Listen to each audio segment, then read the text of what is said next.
Estamos ya en contacto con María del Carmen Verdú, que es abogada y obviamente la representante de la CORREPI, o la Coordinadora contra la Represión Policial e Institucional, ¿no? Un organismo que siempre lleva un raconto de los abusos de las fuerzas y donde obviamente hay gobiernos en donde esto está más marcado que en otros. María del Carmen, ¿cómo estás? Gracias por atendernos. Aquí te saludamos desde Radio Universidad. ¿Cómo va? ¿Qué tal? ¿Cómo les va? Voy a hacer algo que nunca se hace, que es corregir a quien te está entrevistando. Nosotros no hablamos de abusos, sino de hechos represivos. Porque un abuso es un poquito más, un exceso, de algo que inicialmente era un buen uso. Sí. Y acá ni el gatillo fácil, ni las muertes bajo custodia, ni la represión a las movilizaciones y manifestaciones, ni los femicidios de uniforme, ni el hostigamiento a pibes y pibas en los barrios son abusos. Tenés razón. Son prácticas represivas. Está bien hecha la corrección, María del Carmen, pero bueno, por eso decía que ustedes vienen siempre trabajando y en todos los gobiernos hemos visto este tipo de hechos donde aparece, ¿no? La violencia policial, pero hay gobiernos que esto lo legitiman y otros que no, pero estamos viendo lo que estamos observando en este tiempo es realmente muy peligroso. Mira, justamente es el motivo de la llamada que desde ya agradecemos.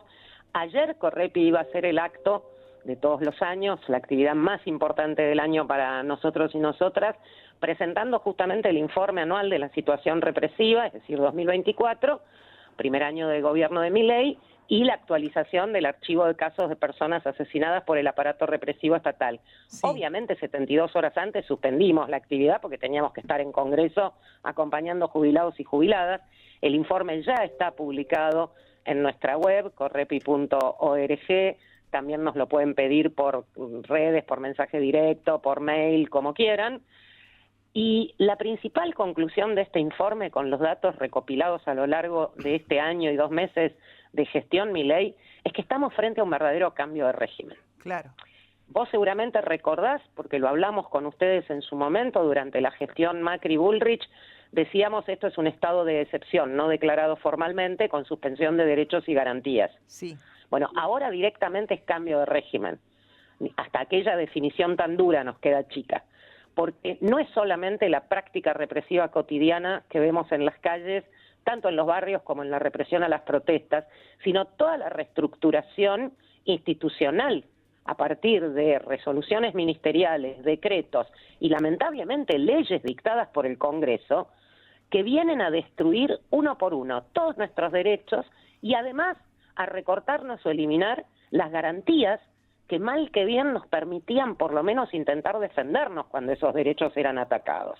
Ejemplo, venimos discutiendo hace un año, desde marzo del año pasado, cuando Bullrich y Petri lo presentaron en conferencia de prensa, que el llamado proyecto de ley antimafia era una verdadera ley antiorganizaciones para reprimir la protesta. Sí. Es como un cheque en blanco, donde yo puedo juzgar algo antes de que suceda o sin que suceda, ¿no? No, pero perdóname, ayer cerró la discusión Patricia Bullrich con el tuit que largó apenas empezaron las detenciones, diciendo los puedo tener 20 años presos gracias a la ley antimafia, que le votó el Congreso durante las sesiones extraordinarias. O sea, ya no lo dice CORREPI, que es una ley para este tipo de situaciones como la movilización enorme de ayer y la represión brutal que padecimos. Lo blanqueó, digamos. Exactamente. Más, o sea, ya no lo tenemos que debatir nosotros. Cuando alguien me diga, no, pero es una ley para luchar contra la mafia, vení, papito, mirá lo que te explica acá Bullrich. Sí. Sí, esto lo venimos hablando acá en el programa. Y la otra cuestión, porque vos estás hablando de los hechos, pero también lo discursivo es muy peligroso. Ayer la justificación, ¿no?, de lo que sucedió con este chico Grillo, este fotógrafo que recibió este impacto y que está luchando hoy por su vida, y que la justificación es que es militante kirchnerista o que trabaja en el municipio de Lanús, como esto asociado a un delito fuera, que hay, mirá, por eso digo, hay militantes libertarios, hay militantes de izquierda, ¿no? Digo, ¿qué estamos haciendo? Yo sé que a ustedes no se los tengo que explicar, pero recién me tuve que pelear con otro colega que me llamó para entrevistarme de una radio un poco más hegemónica, digamos, sí, que me decía, pero estaba sacando fotos, no estaba como militante. Y yo le respondí, ¿y si hubiera estado como militante, claro, qué? ¿Cuál es el problema? Exacto. Entonces ahí sí lo puedo matar disparándole un cartucho de gas lacrimógeno a la cabeza. ¿No pensaron en Carlos Fuentealba cuando se enteraron lo que había pasado? Sí, sí, Por sí. eso hace 30 años decimos no me vengan con el cuento de las armas no letales o menos letales, que el cartucho de gas lacrimógeno es el paradigma del arma que ellos llaman no letal, y ya tenemos un muerto y otro más en situación gravísima, pronóstico reservado, el padre destrozado, en las mismas condiciones, cartucho de gas lacrimógeno, por no hablar de la gente que ha perdido la vista o ha sufrido gravísimas lesiones e incluso la muerte en alguna oportunidad, como el 20 de diciembre de 2001, por postas de goma a corta distancia. María del Carmen, ¿y qué se puede hacer? ¿Qué se puede hacer ante este cambio de régimen? Porque como estamos viendo, a ver, todas estas leyes, aparte se está violando un principio básico, que es que ninguna ley puede ser contraria a una ley superior, en este caso a la Constitución o a los pactos que nosotros, a los que estamos adheridos. ¿Qué se hace? Exactamente. Mira, yo creo que lo que hay que hacer es lo que hicimos, lo que estamos haciendo, que es, por un lado, en el caso de las organizaciones, coordinar, generar instancias de unidad de acción. Vos fíjate que ayer tuvimos que salir a ubicar y poder asistir a 114 personas que estaban detenidas. Jamás lo hubiéramos podido hacer una de las organizaciones por separado. Allí fue central que pudimos coordinar entre todos los organismos y todas las organizaciones antirrepresivas y todos los espacios de abogados populares de todas las organizaciones en ámbitos de coordinación como la Red Federal de Defensa de los Derechos Humanos y la Democracia o el Encuentro de Memoria, Verdad, Justicia, etcétera. Y lo mismo lo que sucedió en las calles.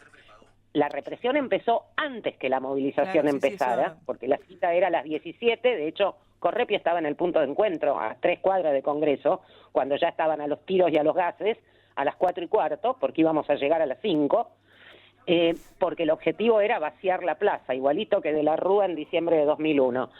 Y, sin embargo, la gente se quedó, la gente siguió llegando, y se quedó incluso después de las detenciones y terminó la cosa con multitudes en Plaza de Mayo, con multitudes en los 3 lugares de detención exigiendo la soltura, y gracias, cacerolazos en los barrios, gente marchando por Corrientes hacia el centro, sumándose en las distintas esquinas de los demás barrios, y gracias a ese mensaje social contundente, pasada la medianoche la jueza dijo, esto es un escándalo, larguen a todos. Sí, sí, y sí. por eso a la madrugada salieron todos en libertad sin haber sido indagados. Sí, la jueza Andrade, y que ya Francos dijo, ¿no? No se puede combatir la violencia si tenemos jueces que por eso digo, no vaya a ser que también sea recusada. Derecho, porque vale la pena leer la resolución de la jueza, vale la pena leerla, porque además explica cómo ella, a ver, nosotros nos quejábamos cuando nos llamaban los familiares a las 10 de la noche, a las 11 de la noche, y le teníamos que decir, no sabemos dónde está tu hijo, tu compañera,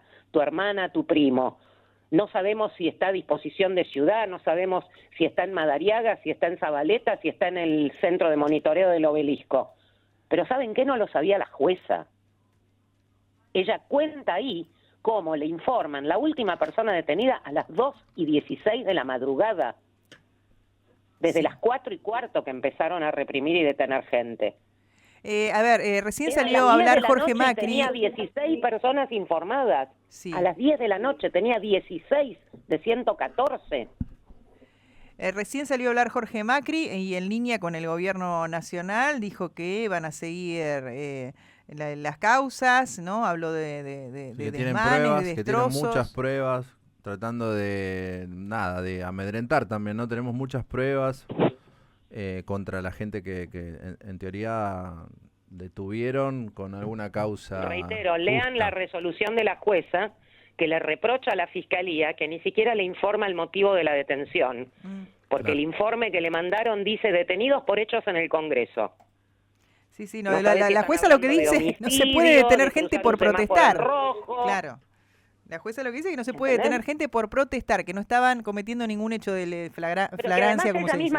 Ella misma lo dice en la larga resolución, tiene 12 carillas, porque anoche anticipó un resumen, pero hoy a la mañana ya se publicó la resolución completa, donde dice, a mí no me mandaron una foto, una declaración testimonial. Claro.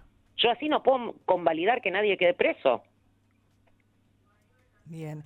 Y María del Carmen, a ver, esto me pareció interesante, justo iban a presentar el informe que hacen todos los años. Sí. ¿Qué dice el informe de la Correpi del año 2024? Bueno, primero esto que señalaba y que quiero subrayar, de que estamos frente a un verdadero cambio de régimen peligrosísimo que está atentando contra los derechos humanos y la democracia en su conjunto. Eso se expresa a través de resoluciones ministeriales, decretos presidenciales, leyes lamentablemente aprobadas en el Congreso, como lo que mencionábamos recién, la reiterancia de la ley antimafia, que están modificando de raíz, desnaturalizando todo nuestro sistema institucional dentro del Estado de Derecho, legitimando el gatillo fácil con el disparo por la espalda contra gente no armada, habilitando este tipo de represiones, los comandos conjuntos. A ver, ayer teníamos en la calle Policía de la Ciudad, Policía Federal, Prefectura Naval, Gendarmería, Policía de Seguridad Aeroportuaria y hasta el Servicio Penitenciario, que explícame qué hacían afuera de las cárceles. Sí. Faltaban los Boy Scouts, a eso no los llevaron porque no tienen armas. Sí. Todo esto nos pone en una situación de gravedad, que por eso nos alerta y alertamos con este informe, porque esto a su vez se traduce en la cantidad de muertes. Porque si bien sabemos que hay muchísimos casos que todavía no nos han sido informados o no hemos podido registrar, sobre todo de muertes bajo custodia, que recién a mediados de año vamos a tener los informes oficiales de organismos como la Procuración Penitenciaria de la Nación o la Comisión Provincial por la Memoria. Así todo, tenemos casi 600 muertes en estos 14 meses de gobierno de Milei, Bullrich y compañía, y eso supera, sobre todo en materia del crecimiento que hubo sobre el gatillo fácil, supera cualquier otro año que tomemos aisladamente de cualquier otra gestión anterior. Impresionante. En un año. Sí. Lo único que no alcanza a superar, y para que vean que Sí. analizamos, como vos decís, los datos de todos los gobiernos, el único récord no batido todavía es el de muertes en cárceles del periodo de la pandemia, donde naturalmente hubo un pico brutal porque el COVID fue 7 veces más letal dentro que fuera de las cárceles, Claro. por falta de condiciones de higiene, por falta de posibilidades de aislamiento, por incumplimiento de los protocolos de cuidado por parte de los servicios penitenciarios, por los problemas, por la falta de atención médica, básicamente. Entonces, allí se produjeron, según la Procuración Penitenciaria de la Nación, casi un centenar de muertes en todo el país, exclusivamente atribuibles al COVID. Entonces, obviamente, ese pico de 2020, y que todavía se replica un poco en 2021 durante los meses de la última ola de la pandemia, no es todavía es superior a las muertes que hubo durante este último año. Pero en todos los demás rubros, sobre todo en el caso del gatillo fácil, es notable el incremento de casos, y lo que es muy fácil de entender, si pensamos que esos mismos datos de gatillo fácil habían descendido durante la gestión para nada brillante, a ver, que acá no salga como título, Sí. Verdulo defiende a Alberto Fernández, por favor, ustedes saben bien que no lo hemos hecho, pero en ese caso, por lo menos, hubo un descenso de los casos, sobre todo de las fuerzas federales, porque se derogó el protocolo Bullrich de 2017 y se les volvió a imponer como regla actuar conforme a derecho y disparar solo si les estaban disparando. Claro, que fue, a ver, fue la contra primera, la la doctrina resolución Chocobar, ¿no? Que 125. en su momento se hablaba de la Claro. doctrina Chocobar. En el barrio le decimos doctrina Chocobar. La resolución 125 del 23, diciembre, antes de Navidad, de 2023, apenas asume Bullrich, reimplanta ese mismo protocolo Chocobar, recargado, y le dice a las fuerzas de seguridad, disparen como quieran, muchachos, que acá estamos para bancarlos. María, apelando a tu vasta experiencia en estos temas, hoy hacías referencia hace un rato a lo que pasó en la plaza, que querían que la gente no llegue, como había pasado ya en el gobierno de la Rúa, y ayer intentaron hacer básicamente lo mismo. Apelando a tu experiencia, ¿qué crees o cuál es tu percepción de lo que puede pasar en los próximos días, el próximo miércoles, si hay otra marcha multitudinaria con gente allí?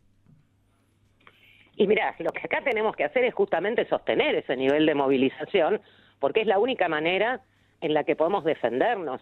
Yo insisto con esto, más allá de que la jueza Andrade evidentemente tiene una adecuada lectura de la realidad y del sistema jurídico imperante por ahora en la Argentina. Y yo no sé si hubiese tenido la fuerza de salir a contrapelo del discurso oficial con una resolución de tanta contundencia si no hubieran estado llenas de gente en las calles reclamando la libertad de las personas detenidas. Claro. Porque pensemos que ahora a esta jueza, más allá de lo que está saliendo, pero ahora hay medios que la van a salir a matar, ¿no? Es pero terrible. Ya debe haber 4 o 5 pedidos de juicio político presentados por la gente de La Libertad Avanza. Sí. Lo mismo, ya vamos a escuchar a algunos periodistas también hablando, ¿no? Pero la están destrozando, están destrozando.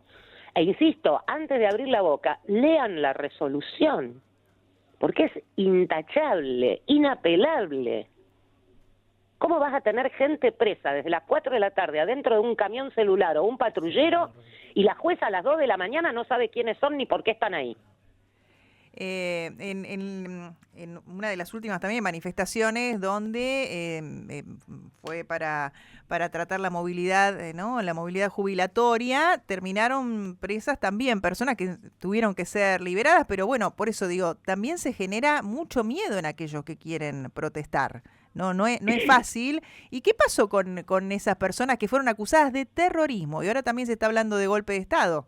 Digo, también cuando se caratulan estas cosas es complejo. Recordemos para la audiencia, 12 de junio del año pasado, protesta masiva en Congreso contra la ley Bases, hubo 33 personas detenidas, salió inmediatamente Bullrich también con un tuit, como ayer con esto de, para esto tenemos la ley antimafia, los voy a tener presos 20 años, ya no tenemos que argumentar nosotros que la ley de antimafia es la ley antiorganización y para la represión a la protesta. En aquel momento lo que dijo es, tienen que acusarlos de sedición, rebelión, alzamiento contra el poder constitucional y qué sé yo cuántas cosas más. En ese caso, Stornelli, fiscal federal, inmediatamente hizo la venia, agarró la computadora y se mandó un requerimiento de instrucción que presentó a la jueza Servini, pidiendo que los 33 fueran indagados y procesados por toda esa sarta de delitos brutales. Insisto, sedición, rebelión, significa alzarse en armas contra las autoridades constitucionalmente elegidas, ¿no? Es un poquito fuerte para quien a lo sumo podrás tenerlo fotografiado revoleando un cascote cuando lo están gaseando. Lo cierto es que la propia jueza Servini esa misma noche tuvo que liberar a la mitad de los 33. A la otra mitad los retuvo en un caso por 24 horas y salieron poco después y empezaron y se les dictó una falta de mérito. Esto fue un jueves o viernes, el lunes o martes salió la falta de mérito y solamente quedaron 5 personas detenidas que fueron trasladadas a cárceles de alta seguridad en Ezeiza y Marcos Paz, que después de pocos meses finalmente también terminaron saliendo en libertad porque los delitos que se les imputan, daño agravado, atentado de resistencia a la autoridad, son delitos escarcelables y ninguno tenía antecedentes. Y solamente esas personas están procesadas y camino a ir a juicio de las 33. Sí.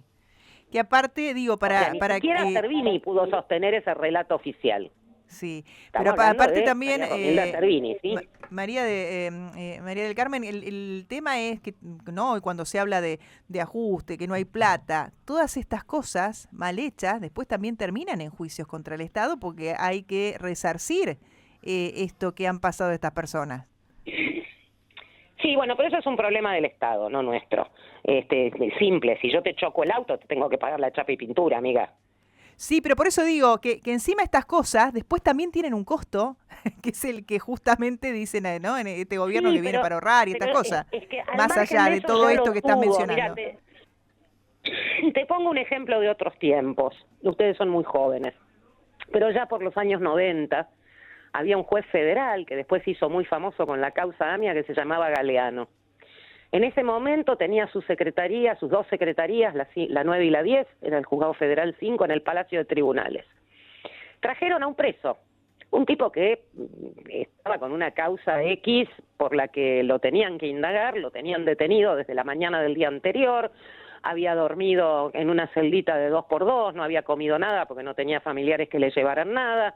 Lo subieron al juzgado para la audiencia, lo dejaron encerrado en una pieza a la espera que llegara el instructor para tomarle la declaración durante no sé cuántas horas más, El chabón estaba muerto de hambre y vio que arriba del escritorio había un pebetito de esos que compras en el kiosco de la planta baja del edificio de Palacio, envuelto en papel film, un pebete de jamón y queso que lo miraba y le guiñaba el ojo. Y el chabón no se aguantó y se comió un par de mordiscos del pebete. Era el almuerzo del instructor, que cuando se dio cuenta entró en cólera y lo imputó por hurto y le metió una nueva causa. Y cuando Galeano tuvo que resolver, sacó la cuenta. En esa época no existía la cosa informatizada, era todo en papel impreso. Sacó la cuenta de lo que con el ticket que presentó el instructor de ponerle, no sé, los 10 pesos, lo que sea, que había pagado en el kiosco por que era el daño que le habían provocado, y se habían gastado 300 pesos, ponele, en proporción, entre papel, tinta, tiempo de los audienciistas, viáticos de los que tuvieron que ir y venir buscando los antecedentes. Entonces, terminó absolviéndolo por hurto famélico, que además la figura existe, acordémonos de Los Miserables, de don Jean Valjean, y diciendo esto es un despropósito, terminamos gastando 30 veces el supuesto daño que había causado esta persona. Sí, sí. Entonces, no es solamente la indemnización que alguien pueda, no sé, que la jubilada con la cabeza rota o el pibe grillo puedan reclamar el día de mañana, ojalá se recupere como para poder hacerlo y no tengan que ser sus familiares quienes hagan ese reclamo. Se trata también de lo que ya se gastó. Claro, claro. María del Carmen, bueno, como siempre, muchísimas gracias por estos minutos a Radio Universidad. Entren a la página web, descarguen el informe, ayúdennos a difundir, porque nos perdimos la actividad, no pudimos hacer la difusión que hubiésemos querido, pero bueno, no podíamos estar en una burbuja haciendo otra cosa cuando pasaba todo esto, ¿no? Así es, así que bueno, María del Carmen, te agradecemos mucho, te mandamos un abrazo desde acá. Listo, abrazo.